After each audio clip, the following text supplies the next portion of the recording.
Muy bienvenidos de nuevo a esta charla sobre panorama económico de Chile y del mundo. Yo soy Martín Mujica, gerente general de FP Cuprum. Estoy muy contento de tener la oportunidad una vez más de tener esta conversación con ustedes, conversación en la que como siempre nos va a estar acompañando Valentín Carril, a quien voy a presentar en un momento más. La verdad es que todos deben estar preocupados siempre de cómo se mueven las inversiones y la verdad es que los mercados en Chile y el mundo han estado muy sensibles, muy volátiles, quizás como nunca antes lo habían estado, y todos muy pendientes de lo que pasa con las tasas de la Fed en Estados Unidos. Eso tiene impactos en las tasas a nivel mundial, tiene impacto en Chile, en el tipo de cambio, así que son cosas que están pasando y que afectan las inversiones en los fondos de pensiones, las inversiones de ustedes que nosotros administramos. Así que la intención esta mañana es justamente poder dar un recorrido por lo que está pasando en el mundo y en Chile y cómo eso afecta los fondos de pensiones. Esta mañana vamos a estar con Valentín Carril, a quien ya había mencionado, pero que ahora voy a presentar. Valentín es economista de la Universidad Católica, también tiene un doctorado en la Universidad de Minnesota y tiene una muy larga trayectoria. Ha sido economista en distintas instituciones financieras, en Chile, ha estado en Estados Unidos, ahí en el centro de los mercados financieros mundiales, ha sido asesor de bancos centrales, estuvo en El Salvador, por ejemplo, trabajando muchos años ahí de asesor, así que tiene mucha experiencia y Valentín fue economista jefe de Principal para Latinoamérica también muchos años, llevamos más de casi 17 años, 18 años trabajando juntos con Valentín, así que Valentín, muchas gracias por estar esta mañana con nosotros. Antes de que Valentín empiece con su exposición, invitarlos a todos a que, tal como hemos hecho otras veces, esto es una conversación. Así que, por favor, los invito a que nos manden sus preguntas. Ahí a la derecha de la pantalla hay un signo de pregunta, ustedes pinchan, escriben su pregunta, le ponen enviar y nosotros vamos a estar ahí preparándolas para tratar de contestarlas. La verdad es que siempre las preguntas son muy buenas, las agradecemos mucho y vamos a tratar de contestarlas. Valentín, si son temas de economía, si quieren preguntar algo sobre los fondos de pensiones en particular o el sistema de pensiones, también ahí puedo hacer mi mejor esfuerzo en tratar de contestar. Así que muy bienvenidos todos a esta conversación y Valentín, por favor, adelante. Muchas gracias, Martín, por tu siempre muy amable presentación y gracias por la invitación. Como decía Martín, la idea es conversar sobre la economía mundial. Lo que voy a hacer, los que hayan estado antes en estos lo recordarán, es dar una visión de las tres principales zonas del mundo que al final determinan para dónde va la economía mundial. Estas zonas son, por supuesto, Estados Unidos, la zona euro, podríamos agregar Gran Bretaña, y China. Con esas tres zonas uno tiene más o menos la mitad del PIB mundial y los otros 180 países, la verdad que algunos suman, otros restan, pero al final hacen generalmente poca diferencia en temas como, por ejemplo, el crecimiento económico global. Así que voy a mencionar un poco de estos tres grandes zonas. La economía mundial además afecta bastante a la economía chilena, sobre todo en periodos cortos y medianos, y por lo tanto, que son los que los economistas llamamos del ciclo, el ciclo económico, y por lo tanto vamos a hablar un poquito de eso también. Más a largo plazo, ya yo ya la historia cambia un poquito. Vámonos viendo entonces, hay problemas técnicos, no se quiere mover la pantalla, discúlpenme, vamos a ver si, ahí está, ahora sí. Ok, entonces, yo diría que para este año hay dos temas principales económicos que van a estar afectando en general al menos a la mitad del mundo que es más relevante desde el punto de vista económico, que son los países llamados desarrollados occidentales o occidentales en general. Estos temas son la inflación y la deuda pública. Voy a empezar por la inflación, que yo creo que todavía es el tema más importante, porque, y ya lo mencionaba un poquito Martín, la inflación en Estados Unidos ha estado un poquito terca últimamente y no ha bajado lo que quizá uno hubiese querido. y eso ha significado que el Fed, el Banco Central de Estados Unidos, haya decidido postergar un poco la baja de tasa versus lo que esperaba el mercado. Eso generó un efecto de alza de tasas que fue bastante notorio en abril, y ahora en mayo yo diría que ya no está tan marcado. Lo que ustedes tienen ahí es un gráfico donde está la inflación en 12 meses, la anual, la que está en azul, está la mensual en rojo y está la meta mensual en esa línea verde continua, que eso se mide a propósito, los mensuales están en el eje de la derecha y los anuales el de la izquierda. Hago el contrapunto, ¿por qué? Porque la anual ha bajado bastante. Ustedes lo pueden ver aquí, la baja muy, muy fuerte, aunque se revirtió un pelito, pero básicamente ha bajado rápidamente. No ha llegado al 2% meta, pero había un optimismo quizá bastante importante con esa baja de tasa de inflación, pero la inflación mensual tiene que ser 0,17 promedio por mes para lograr llegar a la meta hacia adelante. Y la verdad es que los últimos 4 meses ha sido re malo, el promedio es 0,52. Por lo tanto, por IPC estamos bien distinto a la meta, y en esta ocasión no hay gran diferencia con el IPC subyacente o con otros indicadores de inflación como el PCE, así que por eso no los traje. Cuando hay más diferencias sí los muestro, pero ahora no es necesario. Con esto basta para tener una idea de la película. Veníamos bien, pero en los últimos meses la cosa no está caminando como queremos. Respecto, bueno, el otro factor que pesa en todos los bancos centrales del mundo, y en particular en el caso de Estados Unidos en forma más directa, porque ellos tienen doble meta de inflación en 2% y el máximo empleo posible. ¿Cómo se logra el máximo empleo posible? Con buen crecimiento del PIB. Y la verdad es que por ese lado Estados Unidos ha estado súper bien. Aquí ustedes tienen el PIB de Estados Unidos medido de la forma que medimos los PIBs en Chile, es decir, variación trimestral año contra año. No, por favor, no se confundan si ven otros números, que es la dirección del trimestre seguido, secuencial, que es lo que usan en Estados Unidos. Con esto, aquí ustedes pueden ver cómo el PIB de Estados Unidos el año pasado no solamente no se desaceleró como muchos temíamos, sino que se aceleró y se mantuvo estable en 2,9% el último trimestre de crecimiento. El último acá es el primer trimestre del año actual.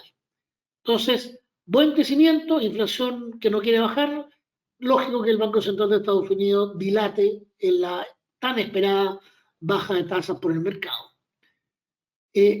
Una cosa importante tener presente además es que la tasa de Estados Unidos hoy día está en 5,33%. Ellos están diciendo que quieren mantenerla en el rango de 5,25, 5,50, pero en realidad diaria la tienen en 5,33 prácticamente todos los días. Ese dato es importante cuando lleguemos a Chile. Lo otro les quise mostrar solo una diapositiva, podría haber traído hartas de este tema, pero había un montón de debate respecto al aumento de la deuda de Estados Unidos. Acá, cada cierto número de meses se produce el famoso debate por el techo de la deuda, etc. Este es otro punto del debate. Y esto es algo que también es similar a lo que está pasando en Chile. El gasto de intereses del primer trimestre de este año, el gráfico es muy largo, así que no sale este año, pero créanme que eso es lo que es, estuvo por encima del gasto en defensa de Estados Unidos. Y a propósito, el gasto en defensa ha estado subiendo fuerte, entre otras cosas, por el apoyo principalmente a Ucrania y también a Israel en los últimos conflictos. Por lo tanto, hay mucho debate en Estados Unidos del peso de la deuda y cómo eso afecta a los gastos fiscales. Sin embargo, Estados Unidos tiene unas cuantas diferencias con Chile. Una de ellas es que Estados Unidos emite la moneda global y tiene una credibilidad global muy alta, con lo cual Estados Unidos no ha tenido ningún problema para seguir colocando bonos y financiándose, tanto internamente como externamente. Aquí lo que está en lo externamente, disculpen el inglés, pero básicamente los extranjeros siguen comprando bonos de Estados Unidos, y de hecho lo han comprado más con estas tasas un poco más altas. Hace más sentido que antes tener bonos de Estados Unidos en las carteras. Por lo tanto, había un aumento en la venta de bonos, o sea, Estados Unidos está financiando sin grandes problemas. O sea, Estados Unidos, resumen, buen crecimiento, inflación persistente, decisión del FED, obviamente mantener la tasa más estable y eso nos afecta a todos de manera negativa. ¿Qué pasa en Europa? Europa es, yo diría, más o menos justo al revés. No traje aquí el gráfico mensual, pero la inflación mensual de Europa sí está en línea con llegar a la meta del 2%. Esta es la inflación anual, tanto en la zona euro como en la Comunidad Europea completa. Ustedes ven que ha ido bajando súper bien, no llega todavía al 2, pero ya está bastante cerca. Y por tanto estamos, yo diría, bastante más tranquilos con la inflación en el caso de Europa, y esto probablemente en ciertos modelos económicos se relaciona con que el crecimiento no está por ningún lado. Ustedes ven ahí, el crecimiento estuvo en torno a 0 o 2 trimestres, cada línea es un trimestre aquí, y el último fue positivo, pero apenas 0,4. O sea, realmente Europa está sin crecimiento, pero con inflación controlada y, bueno, con alguna otra fortaleza, como por ejemplo, muy buen superávit de cuenta corriente, que es algo habitual en Europa, y desempleo bastante por debajo de la meta normal. A propósito, Estados Unidos también el desempleo se ha mantenido bastante bajo, aunque ha subido algo, y el empleo, la situación del empleo total sigue estando muy buena. Ok, finalmente para terminar con esta rápida visión de las tres grandes zonas que determinan la economía mundial, una mirada muy rápida a China. Ustedes se fijan ahí, el gráfico, la inflación total se mide a la derecha, está casi en cero, y la inflación subyacente, que es la que nosotros los economistas utilizamos un poquito más para estimar que se viene a futuro, está en 0,7. Es la línea más gris. Esto nos dice que, bueno, y esto es verdad, entre paréntesis, para toda Asia. En Asia nunca hubo el problema inflacionario que tuvimos en Occidente, no hubo en Asia las tasas de interés cero que tuvimos todo o casi todo en Occidente. Chile llegó a 0,5, tasa nominal, o sea, negativa en UF, y por lo tanto no tuvieron el problema inflacionario que nosotros tuvimos. El problema que sí tiene China es que lo que uno piensa es que no han sido capaces de crecer lo que ellos dicen que quieren crecer. El último publicado PIB fue 5,3% anual, 1,6% secuencial, pero la verdad es que hay bastantes dudas en la profesión económica respecto a esa cifra, y en mi opinión el crecimiento real de China probablemente va a ser y es en torno al 3,5% este año. Con ese número, más un 2,5% para Estados Unidos en el año y 0 en Europa, uno tiene un crecimiento de este grupo de regiones y países de en torno al 2%, que es más o menos el crecimiento per cápita histórico mundial, y por lo tanto bastante razonable crecimiento mundial para esperar este año, 2%. La población mundial está apenas creciendo y dentro de poco lo más probable es que va a dejar de crecer, entre paréntesis. Por lo tanto, lo que tenemos es un escenario que para Chile es un mundo, yo diría, de crecimiento de la nueva normal, en torno a 2%, quizás con un poco de suerte 2,5%, pero lo que sí voy a comentar más adelante es que los términos de intercambio están muy favorables, y eso lo voy a comentar más que nada cuando hable del tipo de cambio. Pero antes de llegar a eso, revisemos un poco las cifras recientes del PIB. Esto salió hace unas cuantas semanas. Si ustedes se fijan, y no sé si recuerdan, el año pasado fue un año de un brutal ajuste, una caída del consumo de hogares de Chile, no recuerdo la cifra exacta, pero del orden de 5%. Aquí tienen ustedes las caídas trimestrales, 7,9, 6, 4,4 y 2,5.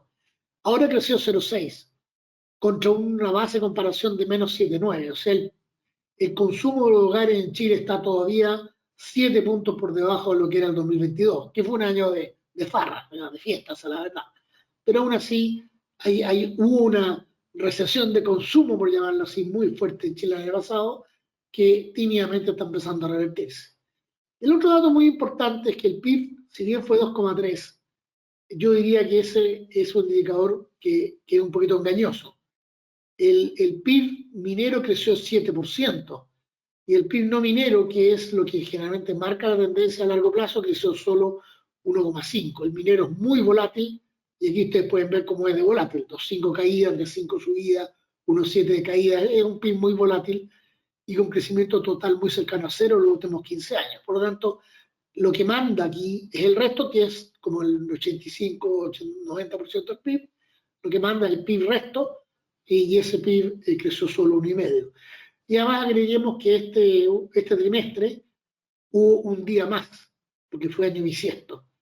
Y eso no afecta tanto a nivel trimestral, pero sí a nivel mensual, en particular con ese IMASEC de febrero muy bueno que hubo. Bueno, no me quiero alargar demasiado más con eso. Vámonos, sí, otras cosas que aquí marqué como importante. El gobierno creció su gasto 4,3%. Esto es un buen indicador en términos de que en Chile el año pasado hubo una política monetaria y fiscal, ambas muy contractivas, y ambas están, ya se dieron vuelta en el caso del gobierno y se están dando vuelta en el caso de la política monetaria. Estamos con la tasa de 6%. Todavía es levemente contractiva, pero ya no muy lejos de la tasa de equilibrio normal que se calcula en torno al 4,5%. Por lo tanto, no estamos ya tan lejos de una política monetaria que uno podría considerar neutral, y este crecimiento 4,3 es más bien expansivo, con un PIB que crece 2,3. El crecimiento fiscal es expansivo cuando su crecimiento es mayor que el PIB, y eso fue lo que pasó este primer trimestre. Por lo tanto, tuvimos política fiscal expansiva, no fuerte, pero expansiva, y política monetaria que ya es bastante neutral. Eso va a permitir, yo creo que este año Chile crezca un poco mejor, que es lo que todo el mundo está esperando. Yo no estoy tan optimista como el gobierno, creo que va a ser crecimiento más bien en torno al 2% y no al 2,7%, pero de todas maneras crecimiento positivo es lo que todos estamos viendo, y en particular que esta cifra de consumo de los hogares siga acelerando, o mejor dicho, recuperando la baja del año anterior. En la mala noticia, yo diría, quizá la peor noticia de todo esto en todo caso, es que la formación bruta de capital fijo, que es la definición más ácida de inversión, cayó 6,1%, con una enorme baja, aquí ustedes lo ven, en maquinarias y equipos. ¿Por qué lo destaco? Bueno, porque es grande la baja, aunque con una base de comparación bastante buena, y maquinarias y equipos es lo que más se asocia al crecimiento del PIB de mediano plazo. El tema de importaciones y exportaciones se recuperó después de la gran caída del año pasado, y la tasa de inversión sigue estando levemente por debajo del promedio mundial, que es en torno al 24%. Por lo tanto, la inversión sigue relativamente estancada, y eso no es un buen augurio para el crecimiento de largo plazo, que como todos sabemos, en Chile es un problema relevante. Aquí está el crecimiento por sectores, aquí está lo que les decía de la minería, un crecimiento muy alto, y los sectores más débiles, como yo creo que todos sabemos, construcción en particular, destaca, y comercio, porque son los dos sectores prácticamente que más empleo demandan, aparte de otros como servicios personales y restaurantes y hoteles. Ok.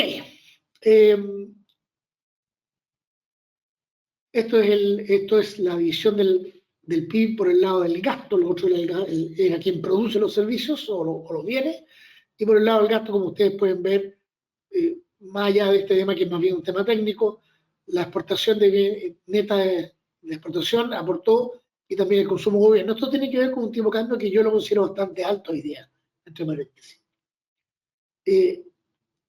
Vamos a seguir entonces. El ajuste de Chile el año pasado fue brutal, una caída de importaciones del 12%, caída de consumo del 5% de las personas, y en la cuenta corriente mejoró vastamente, desde casi 10% del PIB hasta en torno a 3,5% del PIB, está en 3,6 ahora, medida sumando los últimos 4 trimestres.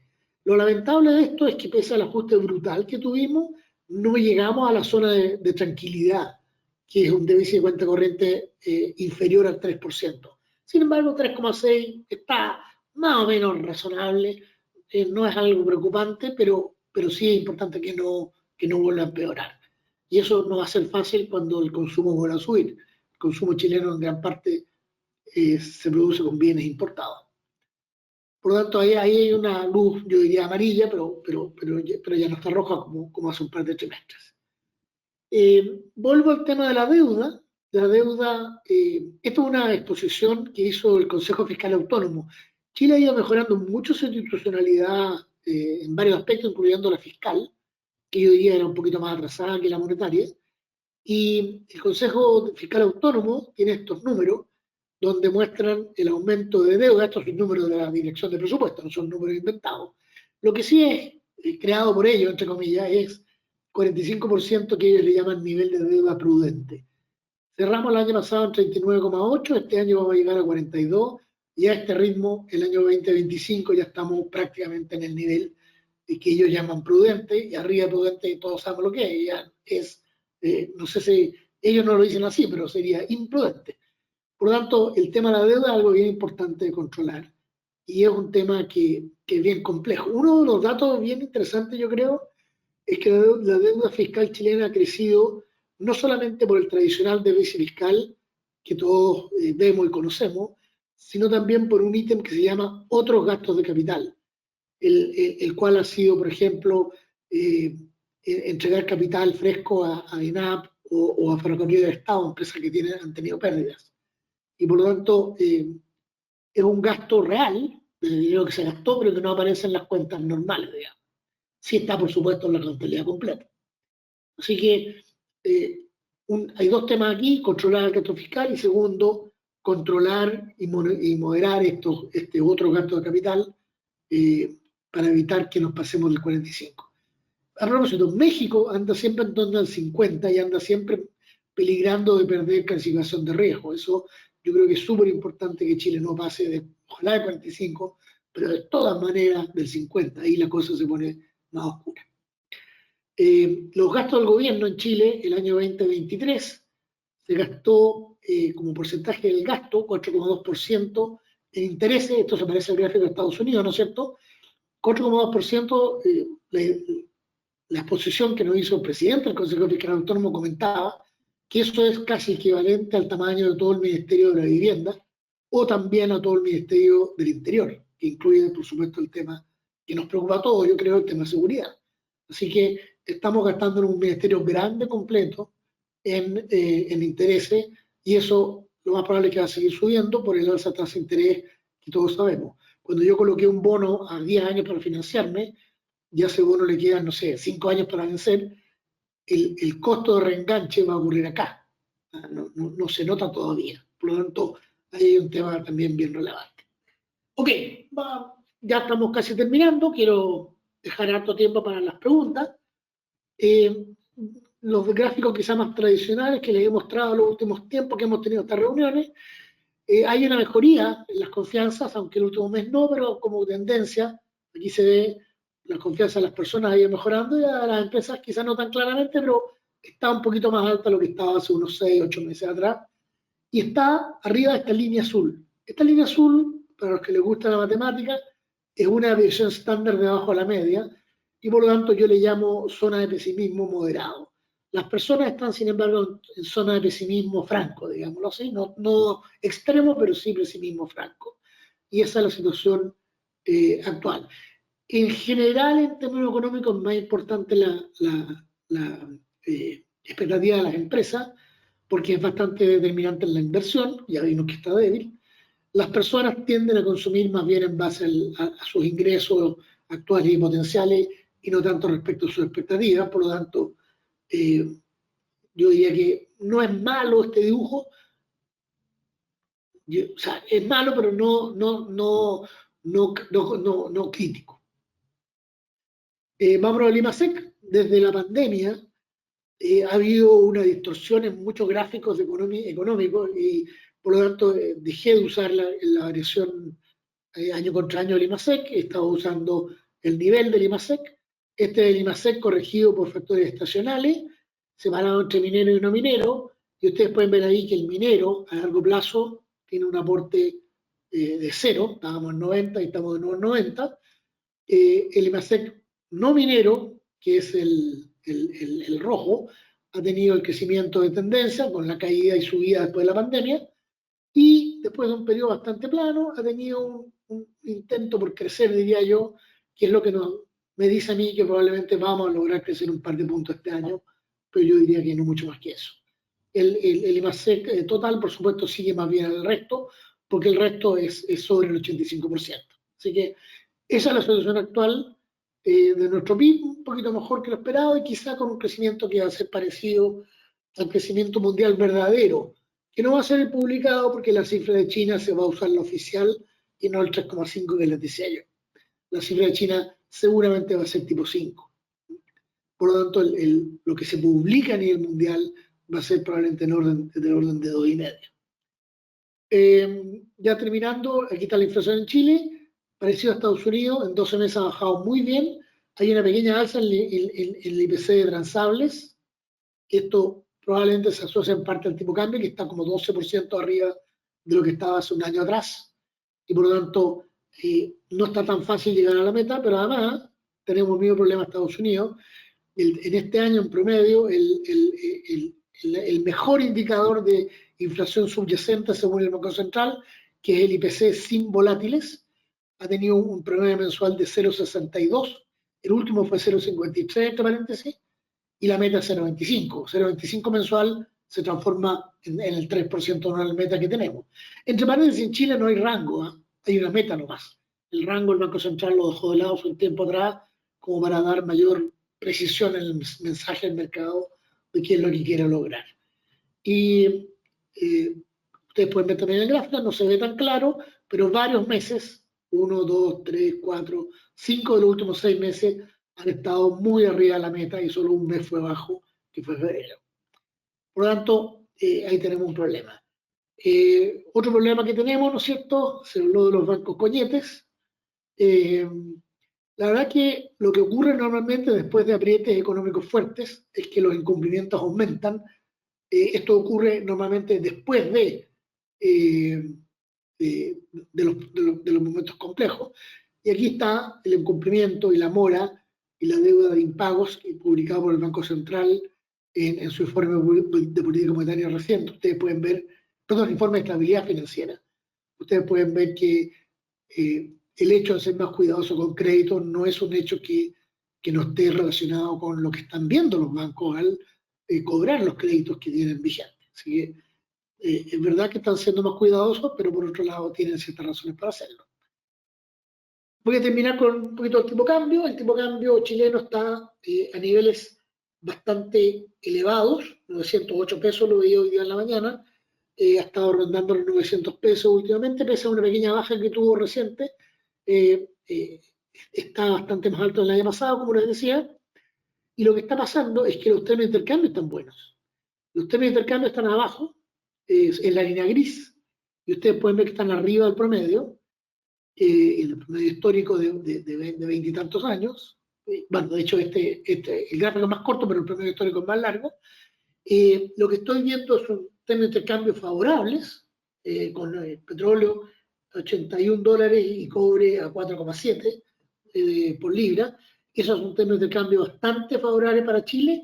Sin embargo, el tipo de cambio real, que es la línea de color cobriza quizá, está por encima del promedio histórico. Esto no es, esto es un desequilibrio.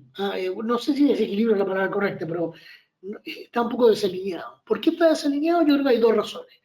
Uno, los movimientos de capital. El capital está fluyendo muy fuerte a Estados Unidos y en Chile yo diría que la cosa más equilibrada, no está crítica, pero más equilibrada. Eso valoriza el dólar contra todas las monedas, incluyendo el peso. Y lo otro que pasa también es que nuestra tasa de interés hoy día de corto plazo del 6% está muy cerca del 5,33 de Estados Unidos y de hecho esa diferencia está cubierta fácilmente por el riesgo país. Por lo tanto, yo diría que hoy día hay un incentivo financiero entre neutro y negativo al peso chileno, que es lo que lo mantiene a estos niveles altos respecto a lo que sería su equilibrio si uno mirara la economía puramente real, dejando fuera al lado de movimientos de capital. Esto en todo caso puede perdurar por un tiempo, pero yo diría que a largo plazo yo esperaría que el tipo de cambio debiera tender a la baja, es decir, por lo menos a crecer menos que la UEF, por decirlo así. Voy a dejarlo. Y la última conclusión muy importante. Yo creo que el Banco Central está jugando ya bien cerca del borde de la cancha en términos de cuánto puede bajar la tasa de interés. Se ha hablado de potencialmente bajar la tasa de interés muy cerca de Estados Unidos o incluso por debajo de Estados Unidos. Yo creo que en el Chile de hoy, con la deuda que tenemos, esto ya no es posible. Fue posible hace unos años atrás, pero yo creo que ya no es realmente recomendable.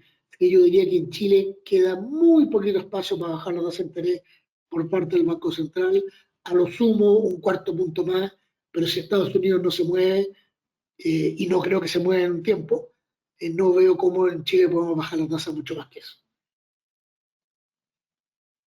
Ok, voy a dejarlo hasta ahí. Gracias a todos por escuchar y feliz de contestar las preguntas. Vamos a ver cómo andamos en eso. Bueno, muy bien, muchas gracias, Valentín. Mientras Valentín deja de compartir la pantalla para que lo podamos ver más grande en todo su esplendor, les voy a recordar a todos los asistentes, a quienes agradezco a los que han mandado preguntas, tenemos varias preguntas para contestar. Todavía pueden seguir mandándonos preguntas porque vamos a usar esta media hora que nos queda para contestar todas las preguntas que podamos. Así que, Valentín, si te parece, vamos allá con las preguntas. La primera, justo de lo último que hablaste. ¿Cuándo se prevé una nueva baja de tasa en Estados Unidos y cómo afectará a los fondos A y B? En realidad va a afectar a todos los fondos, así que ahí te dejo la pregunta. Sí, a ver, el mercado le estaba dando hace poco una probabilidad en torno a 20% de baja tasa en Estados Unidos en el próximo mes. Yo creo que la probabilidad de baja es más bien cercana a cero, por lo que comentaba. Estados Unidos está con buen crecimiento, con un mercado laboral, y esto es interesante, que ellos consideran muy fuerte, yo quizá no tanto, pero con un mercado laboral fuerte, un buen crecimiento de PIB y con inflación persistente. El FED no tiene ningún motivo para bajar las tasas de interés todavía. El FED además ha sido bien insistente en que va a bajar la inflación hasta 2%, aunque haya un costo recesivo. Y están lejos de eso, están con crecimiento de casi 3. O sea que yo diría que los que están esperando una baja de tasa en Estados Unidos próximamente están bien equivocados. Yo diría fácil van a pasar 4 o 6 meses antes que Estados Unidos baje la tasa. Yo sé que mi estimación es más larga que el resto del mundo, ¿va? Pero bueno, preguntaron por la opinión. ¿Eso qué va a significar? Eso va a significar que los fondos van a andar complicados. Y esto lamentablemente afecta a todos los fondos. La tasa más alta retrasa el potencial alza de las bolsas en general en el mundo y también causa que las tasas de interés no bajen y eso mantenga los bonos en un cierto nivel. Ahora, gran parte de la baja ya ocurrió, ¿no? Fue más que nada en abril. Así, no espero que haya muchos problemas más, pero tampoco espero que venga la recuperación antes de 3 o 6 meses. Muy bien, muchas gracias. Más o menos en la misma línea. Y cómo impacta los fondos. Quizás solo comentar ahí que lo que hemos visto, Valentín, es que los analistas hoy día, yo diría que la principal variable que están siguiendo es justamente la tasa de la FED. ¿Ah? Como que uno ve, pasan cosas desde guerras, crisis puntuales en algunos países, pero al final lo que está mandando y la principal atención la llevan a la tasa de la FED. Así que cualquiera sea esa decisión y cuando sea, sí va a tener impactos en los mercados y sobre todo en los análisis que hacen las personas que toman las decisiones de inversión y por lo tanto mueven los precios de mercado.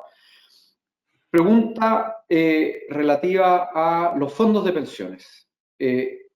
¿Estás esperando recuperación de los fondos? ¿Dónde se ven mejores perspectivas? ¿En cuáles fondos? ¿En los fondos con mayor porcentaje de renta variable por el efecto del dólar o aquellos fondos con mayor porcentaje de renta fija? ¿Por dónde lo ves tú, Valentín? Esto es una pregunta eterna, ¿eh? Uno siempre se la está haciendo y es siempre complicada de responder. Yo diría que en una visión de 12 meses más, veo un poquito más de esperanza positiva por el lado de los fondos, digamos, C y D y E. ¿Por qué? Porque yo creo que la tasa de interés se va a demorar, pero va a bajar. Y cuando baje, va a significar una mejoría en los fondos de renta fija. Por otro lado, los fondos más riesgosos tienen el tipo de cambio incluido, y el tipo de cambio es un excelente diversificador a largo plazo, bueno, y a todos los plazos en realidad, Pero como yo creo que el tipo de cambio, su tendencia va a ser más bien a la baja que al alza, yo creo que va a haber una menor rentabilidad por ese lado. Así que yo hoy día le tengo un poquito más de fe a los fondos más conservadores. Ok, buena recomendación. Ahí vamos a ver lo que pasa. Quizá agregar ahí, Valentín, que siempre, y esto nuestros asesores, cuando tienen la oportunidad de hablar con los afiliados, es que siempre las decisiones de inversión, al menos para las inversiones relacionadas a pensiones y largo plazo, hacerlas justamente pensando en el largo plazo, en armar carteras, armar portafolios y mantenerlo en el tiempo con disciplina, porque el que se está moviendo de acuerdo a lo que va pasando cada día en el mercado, suele tomar malas decisiones. ¿Va? Eso hay bastante estudio con respecto a eso. Así que nosotros siempre tratar de asesorarse bien y fijarse en el apetito por riesgo de cada uno, en la dependencia de estos ahorros, qué tan importantes son para el portafolio completo, y el horizonte de inversión. Son como las tres variables principales que hay que considerar a la hora de tomar esas decisiones de inversión. Pasemos a otra. Preguntas de fondos de pensiones, así que estas quizás las puedo tomar yo y tú también agregar algo, Valentín, si quieres. ¿Podríamos explicar la relación entre... No, perdón, me cambié aquí. ¿En qué porcentaje aproximado afecta el tipo de cambio en los fondos? ¿Es el mismo en todos los fondos? ¿En el fondo E la renta fija es chilena o extranjera? Yo creo que aquí la pregunta es súper relevante. La verdad es que efectivamente los fondos de pensiones tienen un porcentaje alto invertido fuera de Chile, y esa proporción es distinta en cada fondo. En los fondos de renta variable, el fondo A está mayoritariamente invertido fuera de Chile, para tomar un extremo, en renta variable extranjera.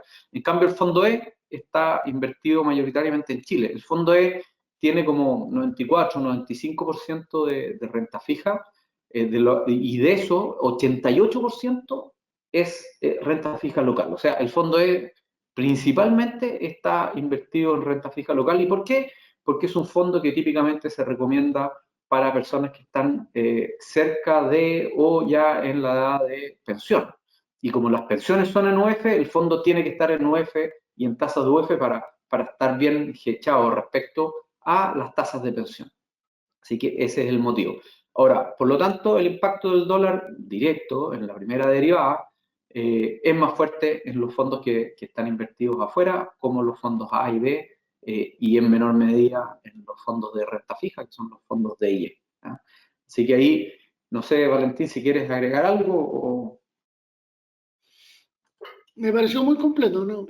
Lo único quizá recordar que el horizonte de inversión es largo, ¿no? El horizonte de inversión es por toda la vida, no es por cuando voy a jubilar o cosas de eso.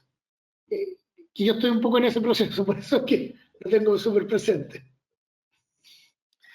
Eso, muy buena recomendación, ¿eh? Porque a veces uno cuando habla de largo plazo en algún negocio, algún emprendimiento, las personas hablan de largo plazo, 2, 3 años. Aquí cuando No, hablamos aquí de sí. largo plazo, estamos hablando de 40 años o 30 años, no sé, realmente largo plazo. Hay que tener esa Así es. dimensión aquí en mente, sobre todo a la hora de mirar la rentabilidad de los fondos. Otra pregunta que también es de los fondos de pensiones, y dice, ¿las AFP pueden invertir en índice? Y esta también la tomo yo. La verdad es que las AFP pueden invertir en índice, y de hecho lo hacen. Eh, las AFP pueden invertir en muchas cosas, son inversionistas muy sofisticados. Nosotros en Cuprum tenemos un equipo de más de 35 personas solo en la toma de decisiones de inversión, que están altamente capacitados, trabajando todo el día en esto. ¿Y por qué? Porque justamente acceden a invertir en los mercados más sofisticados y en los instrumentos de inversión más sofisticados. Por eso es que nosotros estamos convencidos que es una gran manera de administrar los activos de los afiliados en los fondos de pensiones. ¿Por qué? Porque acceden a los mejores mercados, cosas que de manera individual no se podría hacer, pero además invierten en mecanismos de inversión, instrumentos de inversión que son sofisticados, que son difíciles de entender. Un ejemplo de ello son los alternativos, otro ejemplo son los índices, por ejemplo. Ahora, al invertir en índices, y esto es algo bien relevante, hay que ser muy cuidadoso porque hay temas tributarios que son súper relevantes y que generalmente no muchos inversionistas los consideran. Nosotros eso es algo que tenemos que tener súper en cuenta y es algo que pasa típicamente con Estados Unidos. Ahí hay algunos cambios ahora en la normativa tributaria, tanto de Estados Unidos como en los acuerdos de doble tributación que tenemos que considerar. Así que la AFP sí invierten en índices, en general la AFP han invertido en índices y en Cuprum en particular tenemos un equipo muy preparado para hacerlo así. Voy a pasar a otra pregunta que te va a encantar, Valentín, porque yo aquí aprovecho de decir al tiro que Valentín hace algunos años, no voy a decir cuánto, vivió en Argentina. Así que él nos podrá contar un poquito más de eso. Pero la pregunta respecto a Argentina, ¿le ves probabilidad de éxito a la recuperación argentina? Si es capaz de traer inversiones, ¿podría eso afectarnos negativamente a Chile, tanto en temas de litio y cobre? A ver, una pregunta bien compleja y muy buena como suelen ser con esta audiencia. A ver, Argentina efectivamente yo vivía allá, pero hace muchísimos años y en la época que, bueno, estaba en el colegio, no me preocupaba de la economía, Martín. Pero sí trabajé con Argentina durante varios años cuando estuve a cargo del tema latinoamericano del Banco Santander en inversiones. Eh, el, eh, lo que está haciendo Milei es algo bien radical, pero a mi juicio le faltó un elemento que él dijo al principio, que iba a hacer y que no lo ha hecho todavía, que es dolarizar. Yo creo que dolarizar era totalmente factible desde el día uno, y al no hacerlo, ha tenido que luchar contra la inflación persistentemente enorme que tiene Argentina, y eso es una gran disrupción a los procesos económicos. Cuando la inflación es, ¿no es cierto?, qué sé yo, 10% mensual, la verdad es que uno no sabe qué pasa con los precios, corre a gastar, trata de evitar tener moneda, la moneda pierde valor. Imagínense, en Chile nos molestamos porque tuvimos un poquito más de 10% en el año completo. Esto, Argentina tiene 10% en un solo mes. Entonces, las disrupciones de la inflación son gigantes y eso ha sido una de las cosas que ha castigado a Argentina a lo largo de los años. La pobreza está en torno al 50%. A propósito, mucha gente dice, no, pero que Argentina siempre se las arregla. No, no, la pobreza ha subido salvaje. Por supuesto, son 47 millones y hay suficientes para que vayan a llenar el estadio mundial de Qatar, pero eso es un porcentaje mínimo de la población. Argentina ha tenido un problema de largo plazo muy grave. Milei está corrigiendo el lado fiscal, bajando los gastos de manera muy fuerte, no ha arreglado el tema monetario, se supone que lo va a hacer tarde o temprano, pero todavía no lo ha hecho.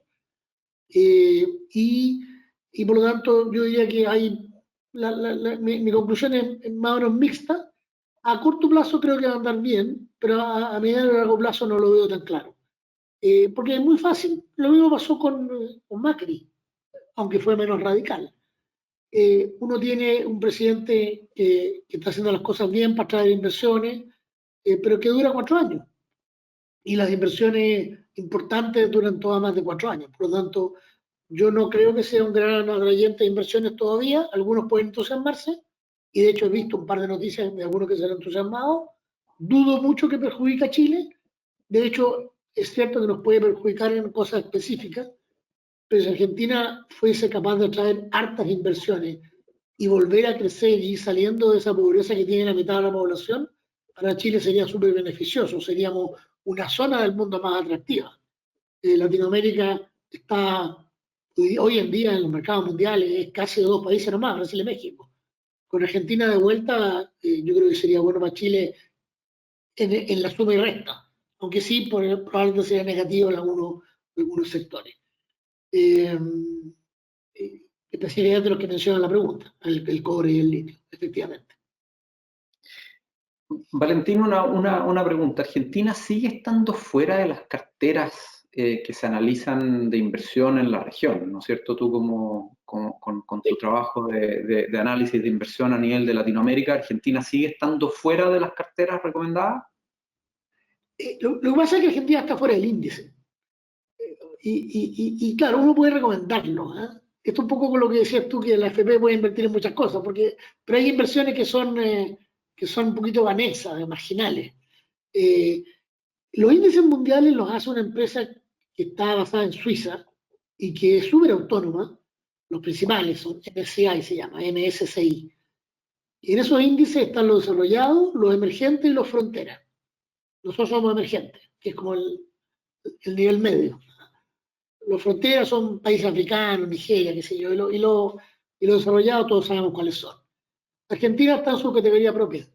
Es como, no lo puedo clasificar. O sea, por lo tanto, si alguien lo recomendara en su cartera, sería una recomendación fuera de índice. Esto es como una cartera que trata de ganarle al IPSA, recomendar comprar, qué sé yo, una empresa chica que no está en el IPSA.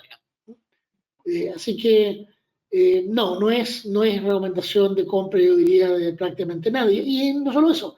Y a propósito, esto se relaciona con lo que hablamos del rating de riesgo.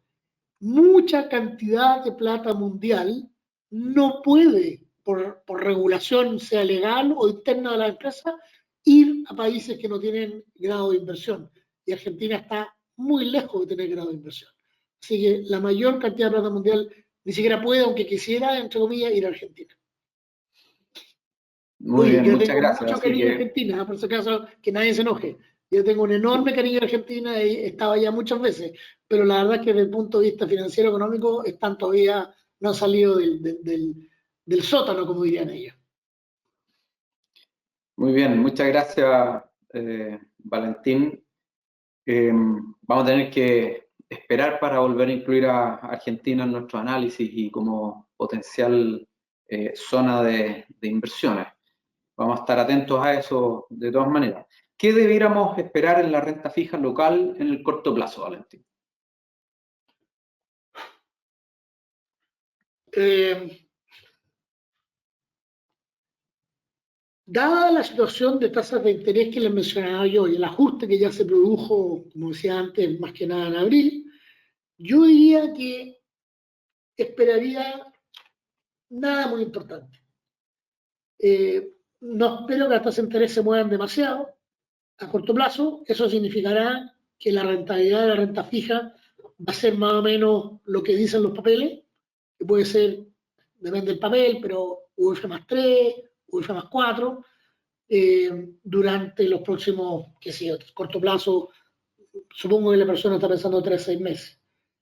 Yo sí creo que después de ese periodo va a haber una mejora, porque las tasas de interés de los bancos centrales van a converger hacia sus niveles más razonables del equilibrio a largo plazo. Y para darle una idea, si Estados Unidos está hoy día en 5,33, el nivel de equilibrio de largo plazo de todas maneras es 3% o menos. Y en Chile estamos en 6 y el nivel normal de largo plazo yo creo que es 4,5, otros creen que es 4, pero por ahí anda. O sea, nos queda alrededor de 2 puntos de baja de tasas, tanto en Chile como en Estados Unidos, y eso va a ser bueno para la renta fija. Pero como dije antes, no creo que ocurra en ese plazo corto de 3 a 6 meses. Muy bien, vamos con otra pregunta local relacionada a la inflación. Si las ventas del comercio no han crecido y la inversión en bienes de capital tampoco, ¿por qué la inflación no llega a la meta de 3% anual acá en Chile? Eh, Esa pregunta es buenísima. Yo diría, hay dos formas de ver la inflación. O sea, perdón, en realidad hay más, pero hay dos principales formas de ver la inflación en economía. La primera es verlo por el lado real, que es lo que sugiere la pregunta. Si yo soy, por ejemplo, un productor de sillas y quiero vender mi silla y no estoy vendiendo sillas, es natural pensar que voy a tratar de bajar el precio de las sillas. Ahora, eso no es tan fácil, porque si las sillas las vendo en 100 y me costaron 80, hay un espacio acotado de baja, y sobre todo si me suben los materiales y la madera para construir la silla, va a ser muy difícil que yo pueda bajar el precio de la silla. Entonces, ¿hay una presión a la baja por la falta de venta? Sí. Eh, pero yo diría que ese análisis por el lado real hay que complementarlo con un análisis por el lado monetario y financiero. ¿Qué pasa por el lado monetario y financiero? No recuerdo bien el crecimiento de la cantidad de dinero en Chile, pero sigue siendo un crecimiento razonablemente alto respecto al histórico previo a la pandemia, donde tuvimos una explosión de dinero. Cuando la cantidad de dinero crece de manera muy fuerte, que fue lo que pasó en la pandemia, todos lo vivimos, la cantidad de dinero genera demanda, ¿no es cierto? Porque la gente tiene dinero, bueno, y los retira y todo lo demás. Y esa demanda, si no hay suficiente oferta, genera inflación. Yo creo que todavía ese efecto no lo hemos eliminado por completo. Y lo otro que ocurre es lo del tipo de cambio. Como veíamos en el gráfico, el tipo de cambio de los transables, que son bienes que son comerciables internacionalmente, bueno, significa un alza. El tipo de cambio ha subido 12%, es decir, en 12 meses. Para cualquier importador, las cosas que si le cuestan lo mismo en dólares, están costando 12% más en pesos, y eso también es un factor inflacionario. Por lo tanto, hay una suma y resta ahí, que es lo que ha generado la situación que estamos viviendo, y que, como yo decía antes, no creo que se corrija plenamente antes de que se corrija esa diferencial tan pequeña de tasa de interés que tenemos y esa falta de inversión. Así que yo diría que esto va a seguir por un tiempo, no es algo de corto plazo. Muy bien, muchas gracias. Vamos con una pregunta sectorial. Aquí te quieren poner en aprieto, Valentín. A Sí, ver sectorial cómo... es complicado, pero vamos. Sí, vamos. A ver, ¿te atrevís? Ya, muy bien. ¿Cómo ves la situación de la construcción? ¿Tenemos una burbuja que considerar? ¿Cómo ve la evolución hacia adelante? Mira, que interesante, porque justo tuve una charla donde me pidieron anticipadamente hablar de esto mismo, así que tengo algunos datos en la cabeza. Primero hay un gráfico que no les mostré, pero que es bien interesante, la relación entre las tasas de interés hipotecarias y la tasa de interés del Banco Central. Uno dice, no tienen mucho que ver una con otra, una es de un día, la otra es a plazos largos, puede ser 20 años, eh, la del Banco Central es nominal, en peso, la otra es en UF, sin embargo hay una relación. ¿Qué es lo que ha pasado? La tasa hipotecaria se fue para arriba y a pesar de pequeñas fluctuaciones no ha vuelto a bajar realmente. No recuerdo el número exacto, pero del orden de 4,8 era el promedio, si mal no recuerdo, de la tasa. Eso significó, respecto a la situación de hace 4 años atrás o 5 años atrás, una alza del pago de dividendo para un mismo precio de casa del orden de 30 a 50%, porque además los bancos cortaron los plazos. Eh, lo cual frenó la construcción de manera muy brusca y de hecho la construcción cayó en el PIB 1,1% el último dato y ha estado débil durante un largo tiempo. ¿Qué es lo que yo creo que se puede ver a futuro? Yo creo que lo peor ya pasó, el ajuste ya se hizo, la gente ha tenido que arrendar y no ha podido comprar, todo eso ya ocurrió. Yo creo que de aquí para adelante, como la tasa de interés va a estar plana y quizá con tendencia a la baja de aquí en unos 6 meses más, yo creo que la situación va a ir lentamente mejorando. Pero entre tanto las cosas están complejas. Las empresas constructoras tienen dificultades de pago eh, y bueno, y es un problema pendiente de Chile que no se ha resuelto. Si ese problema se resuelve o mejora, va a ser muy bueno para el tema laboral también, pero por ahora no lo veo todavía, de nuevo, en los próximos 6 meses, no veo que vaya a haber una mejora. Muy bien, muchas gracias, Valentín. Otra pregunta cortita y después ya vamos a pasar a las últimas preguntas para empezar a cerrar esta conversación. ¿Es conveniente, en tu opinión, Valentín, mantener los fondos de la cuenta 2 en los fondos A y B o hay que sacarlos? Esa es la pregunta. A ver, haría que complementar por sacarlo hacia dónde. Y yo creo que esto depende totalmente de la persona. Eh, la cuenta 2 puede ser un elemento de ahorro adicional que no es estrictamente necesario para la pensión. Por ejemplo, una persona, yo diría que en ese caso, si la persona puede mantenerlo durante largo plazo, yo siempre creo que el fondo que va a tener mayor rentabilidad a plazo largo, y el largo, lo que decíamos antes, o sea, 10, 20 años, es el A. O sea, yo creo que el A es la forma de estar ahí, si es una plata que uno está tranquilo, que no va a necesitar en los próximos 10 o 20 años, porque a largo plazo el fondo A ha mostrado bastante consistentemente que es el más rentable. Entonces yo creo que eso por un lado. Si uno está, sin embargo, contemplando quizá una jubilación cercana y donde los ingresos son bastante al justo para mantener, ojalá, el nivel de vida, yo diría que yo recomendaría más bien irse a un fondo tipo C, entre C y E, ¿ah? De modo tal de que yo creo que esos fondos van a andar en términos relativos un poquito mejor versus los fondos más riesgosos en los próximos 3, 6 meses. Y si uno cree que va a necesitar ese dinero de forma muy necesaria, una parte muy importante de la pensión, yo creo que refugiarse al menos en el C me parece lo razonable. Eh, pero yo creo, bueno, voy a hacer un poco publicidad bueno, nuestra no, ya no, ya, pero yo solía hacer Cuprum también. Un poco publicidad a las personas que atienden a los clientes y también al website y a la app. Y en todo eso ustedes pueden encontrar, y Martín seguramente puede extenderse un poquito más, eh, recomendaciones para su caso particular. Cada caso es bien distinto, estructura familiar, edad, algo muy importante, etcétera, eh, capacidad de cubrir los beneficios, las necesidades básicas sin usar la cuenta 2, por ejemplo. Todos esos elementos son súper importantes y si ustedes pueden conversarlo con un asesor, el cual Cuprum se preocupa de estar siempre preparando y digamos, entrenando para que sepan estos temas, yo creo que es súper bueno. Yo recomiendo ir a conversar de su caso particular o verlo, analizarlo con las herramientas que tenemos perdón, que Cuprum tiene en su website y su app. Todavía me siento un poco Cuprum, Martín, perdona. Pero al contrario, Valentín sigue siendo aquí nuestro asesor principal, así que totalmente de la familia.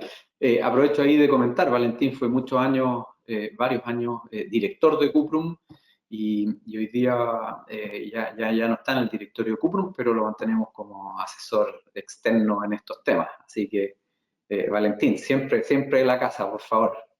Gracias. Oye, en los últimos minutos abordar algunas preguntas sobre la reforma de pensiones que siempre nos llegan. Sabemos que es una preocupación y el interés de muchos de los que participan en estas reuniones. Y la pregunta es básicamente cuál es la situación actual de la reforma previsional, en qué va, si creemos que va a haber algún cambio.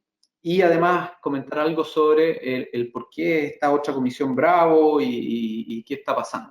Así que yo aquí aprovecho de comentarles un poco, la verdad es que todo este tema de la discusión sobre la reforma de pensiones que viene hace mucho tiempo, hace muchos gobiernos y la verdad es que con poco avance respecto a ciertos temas, pero que ha tenido avances en algunos y que siempre a mí me gusta recordarlo. O sea, hay que acordarse que, por ejemplo, una gran reforma que fue la reforma de la PGU, probablemente la reforma más importante que se le ha hecho al sistema de pensiones, que pasó con poco ruido político, pero con tremendo impacto en los pensionados y en las familias de los pensionados. O sea, hay un esfuerzo a nivel país para mejorar la pensión de todos los pensionados del 90% más vulnerables, así está definido en la ley, y ha tenido un tremendo impacto en ellos. Y eso fue una reforma que pasó media cola. Pero respecto a la discusión de la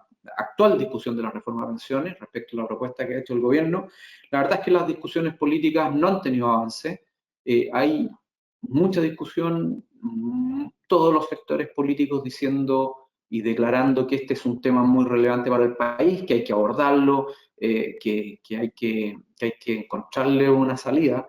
Pero la verdad es que, y esto ya es en mi opinión y en nuestra opinión en Cuprum, de los análisis que hemos hecho, es que siempre las reformas que se han presentado son demasiado complejas, abordan demasiados temas al mismo tiempo, y eso tiene un riesgo muy, muy grande de implementación, eso tiene una dificultad muy grande de llegar a acuerdos, a pesar de que pueden haber ciertos acuerdos en algunos aspectos, al ser tan amplias, tan refundacionales, al final no se llega a ningún acuerdo. Yo creo que ese ha sido el gran problema desde el punto de vista político para llegar a acuerdos en los intentos de gobiernos anteriores, pero que también está enfrentando el gobierno actual.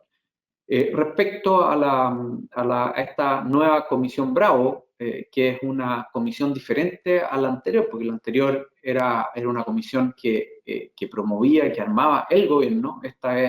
Esto es un movimiento independiente, por así decirlo, que se está formando. La verdad es que nosotros lo miramos con muy buenos ojos porque creemos que en la discusión de la reforma de pensiones lo que ha estado ausente es justamente la técnica, la discusión técnica, la mirada técnica, los datos, usar los datos, ver cuál es el origen del problema, poder identificar eso y luego encontrar una manera de atacar ese origen del problema. Esa es la manera en que podríamos eventualmente lograr las correcciones y las mejoras que el sistema de pensiones necesita. Nosotros, como ustedes saben, nosotros compartimos que hay que hacerle cambio al sistema de pensiones, hemos hecho muchas propuestas, hoy día tenemos en conjunto con la Asociación de FP una propuesta que hemos llamado la hoja de ruta 555, en la que hacemos un esfuerzo justamente por dar una mirada y un aporte técnico a el cómo el país debiera enfrentar los cambios que el sistema de pensiones necesita.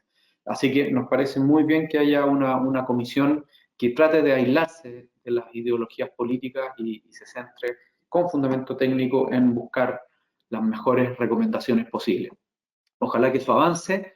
Respecto a la discusión misma, en la discusión política, no tenemos claridad en la fecha de cuándo la Comisión de Trabajo del Senado va a votar respecto a la idea de legislar. O sea, estamos en una etapa bien preliminar, porque si se aprobara la idea de legislar, eso pasa después a discusión en sala, a ver si en la sala se aprueba la idea de legislar, y después se pasa a la discusión ya particular de cada uno de los puntos que fueron aprobados en la Cámara de Diputados. Así que por lo demás, ahí también hubo una discusión. Así que esto, si es que esto empezara a avanzar, le queda bastante tiempo de discusión y la verdad con un resultado bastante incierto a esta altura.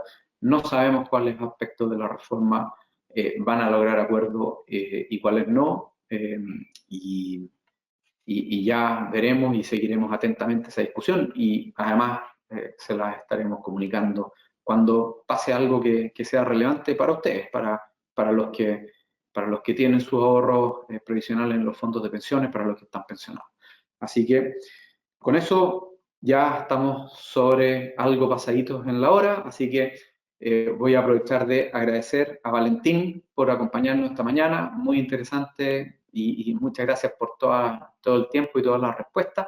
Y aprovecho de agradecerle a todos los que participaron, les agradezco por haber estado acá, por habernos mandado preguntas, por siempre poner preguntas interesantes y desafiantes para los que tenemos que contestar, así que eso lo hace muy entretenido y esperamos que haya sido de su interés y ya los estaremos invitando oportunamente para una nueva sesión de conversación y de analizar los mercados mundiales y chilenos y lo que está pasando. Así que muchas gracias a todos y que tengan un excelente día. Un abrazo, Valentín. Muchas gracias a todos. Saludos, Martín. Hasta luego.